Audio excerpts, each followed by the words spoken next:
All right, guys, in this video, we're going to be looking at some ideal gas law questions. This first one is a multiple choice question.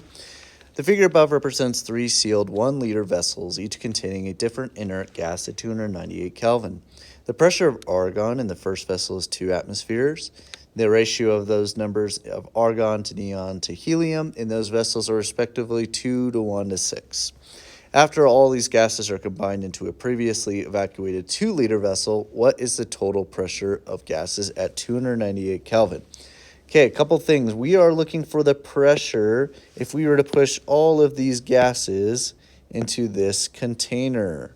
Okay, we do know that it's 2 atmospheres here, and it's a 2 to 1/6 ratio of argon and neon to helium.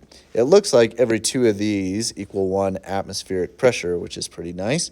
So that means there's just 1 atmosphere in the neon, and there are 6 atmospheres in the helium.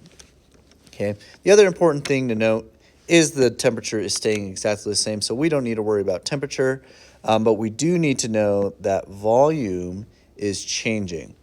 Well, I'm just going to make a quick assumption. Let's say I moved all of these gas particles into a different container that's 1 liter. Okay, so let's say I moved it all into here. Okay, well, that means I just have to add up the pressures, right? 2 plus 1 plus 6. So that would be 9 atmospheres in my 1 liter container. Okay, but let's say I then move it into a 2 liter container. If I just double that size, that means I have to half the pressure. So my answer for this question is 4.5 atmospheres. All I did was assume I put all those atmospheric or gases into a 1 liter container and then doubled the volume. By doubling the volume, I have to half the pressure. So the answer is 4.5 atmospheres.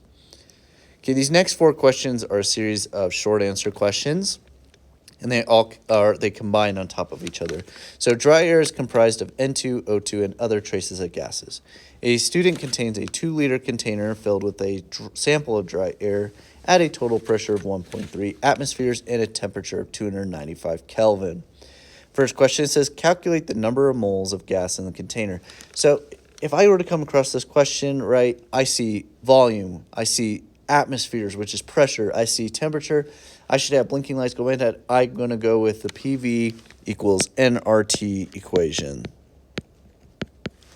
Okay, and in this case, my pressure is 1.3 atmospheres. My volume is 2 liters. I am looking for moles, so I'm going to leave N blank. R is always 0.082 liters, atmospheres over moles, Kelvin. And my volume, or my temperature is 295 Kelvin. All right, now all I got to do is solve for my missing variable N. In order to do that, I'm going to divide 0.082 liters, atmospheres, mole, Kelvin by and 295 Kelvin. I'm going to do that on both sides. That will cancel out these. 0.082 times 295K. All right. So if I were to solve for N, and I'm just going to quickly do it, the answer is 0.107 moles of gas. Okay, and that would be my answer. You do this on the test, you're going to get full points, okay? Part B says the student cools the gaseous mixture of N2 or O2. Oh, wait, sorry. The student cools the gaseous mixture until either N2 or O2 condenses. Which gas will condense first? Justify your answer in types and relative strengths of intermolecular forces in N2. Okay, now for this one, we have to think, okay, which one's going to condense first? N2 versus O2. Well, what is condensation? That's when we're going from gas to liquid. In this case, we want to force them to come together, right? Gas particles are flying around rapid speeds, and we need to get them to condense and get closer to each other to a liquid form. Okay, we're going to do that by cooling it off. We got to slow them down, but what's going to help them is strong intermolecular forces. The stronger the IMF, the quicker it will condense and stick to each other. Okay, so we're going to look between these two. Which one has the stronger IMF? First off, what kind of IMF do they have? N2 and O2 are both diatomic gas particles, gas molecules. They are going to do covalent bonding. They only have dispersion forces. Okay, they don't have any polarity to them. They are not polar, so they don't have dipole-dipole. They don't have any H's to bond with like to form hydrogen bonds. So we only have dispersion forces. So we need to figure out which one is stronger. In this case, the oxygen is going to have stronger dispersion forces because they have more electrons. And they love this word on the AP test. It's more polarizable. They can create stronger temporary dipoles. So if I were to answer this one, I would say O2 will condense first because O2 has stronger dispersion forces because they have more electrons and it is more polarizable. Okay, and I'm not going to write it out because that would take me too long, but that's how I would answer it. All right, C. Using the legend given below, draw at least 3 molecules of each type of gas in a sealed container represented below when one of the substance has condensed and the other substance is a gas. Okay, so the important thing is whatever particle you choose up here to condense first, make sure you do it down here. And let's say you guessed wrong and you guessed N2. Okay, then I want you to draw N2 as if it condensed first. Now, for us, we said it was O2. And to show that it has condensed, I'm going to draw it on the bottom, down here. Okay, because liquids are going to get drawn down to the bottom of a container. Whereas N2, which has not condensed yet, the other substance is still a gas, I'm going to draw that floating in the air because that's where gas particles are, right? So this right here would get me full credit. It shows that my oxygen has condensed on the bottom, and it shows my nitrogen is still in a gas form, and they are floating up. Okay, this is a particle drawing that we would want to show. If you want to draw it in some other form or fashion, that's fine. It's just got to make sure you choose which one is the gas, which one is the liquid, and they are showing at least 3 molecules of each type. So this would get me full credit right here.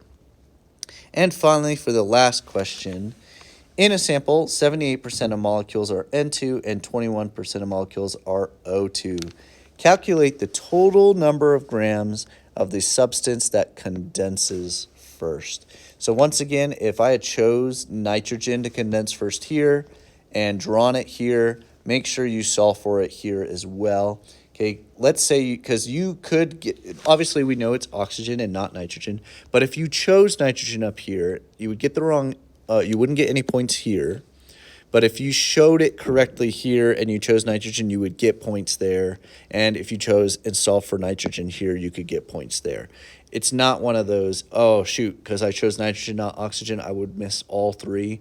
Instead, if you do this question and this question correct, you would get points. So make sure you keep going with the answer choices that you go with. Now, we're going to solve it for oxygen here. So we want to calculate the total number of grams of oxygen here. So in order to do that, I'm going to start with my percentage. And I'm going to turn it to 0.21 as a decimal. And if I have 21% of 0.107 moles of gas, I can figure out how much of that moles of gas was oxygen. If you're wondering where I got 0.107, I got it right here. Sorry, right here. Our 0.107 moles of gas. That's how much total moles of gas we had in the 2-liter container. But I want to know how much oxygen I have, so I'm going to multiply those two out to figure out how much oxygen I actually have. That's going to give me moles of oxygen. The next step I have to do is also multiply by the molar mass of oxygen.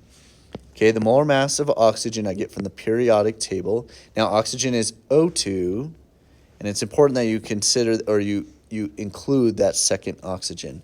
So the molar mass of oxygen is 32 grams per mole. So I need to multiply by grams per multiply by the molar mass to solve grams. And so if I multiply those three out, I get 0.72 grams of oxygen, and that is the answer for part D. Okay, this I got from the question. I turned it into a decimal because it's a lot easier to do mathematically. This I got from part A. We figured out the total moles in part A. And then right here, we multiply by the molar mass of oxygen to get it to grams of oxygen. All right, hopefully that was a helpful video and you were able to follow along.